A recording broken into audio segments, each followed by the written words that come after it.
রাধে রাধে। মেয়ে আর আমি দুজনেই যে হারে ফুলছি, আমাদের কলকাতা থেকেই কথা ছিল এখানে এসেই জিমে ভর্তি হয়ে যাবো, হাঁটবো, অনেক কিছু করব। তো সেই অনুযায়ী অনেক দিন পরে একটা ইচ্ছা হলো যে জিমে যেতে হবে। তো আমি তো শু আনিনি, শু ছাড়া আবার নাকি জিমে যেতে দেয় না। চলে গেলাম শু কিনতে। মেয়ে আমাকে পছন্দ করাচ্ছিল। তো আমার এত ছোট পা যে মেয়েদের জুতো আমার পায়ে হয় না, আমার হচ্ছে ছেলেদের জুতো নিতে হয়। যাই হোক, একটা শু পছন্দ করা হলো, সেটা কেনাও হলো। কিনে টিনে চলে আসলাম। মেয়েই সব কিছু করে দিল। এখানে আরমানি এক্সচেঞ্জ বলে একটা দোকান আছে, আমি কখনো দেখিনি ওখান থেকে কাউকে কিছু কিনতে, কারণ ওখানে ঠিক অতটাই দাম।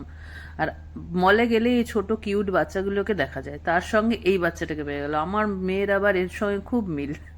কুকুরের বাচ্চা, গরুর বাচ্চা, টিকটিকির বাচ্চা, যত বাচ্চা দেখবে ওর সব কিছুই কিউট লাগে। সত্যি কুকুরটা কিউট ছিল, ওর মালকিনটা ছিল আরো কিউট, সেটাকে আমি দেখাতে পারলাম। যাই হোক, জিমটা এতদিন দেখিনি, এখন এই চক্করে জিমটাও দেখা হলো। জিমটা খুবই সুন্দর, পুরো এসি, অনেক মানুষ আসে ওখানে জিম করতে।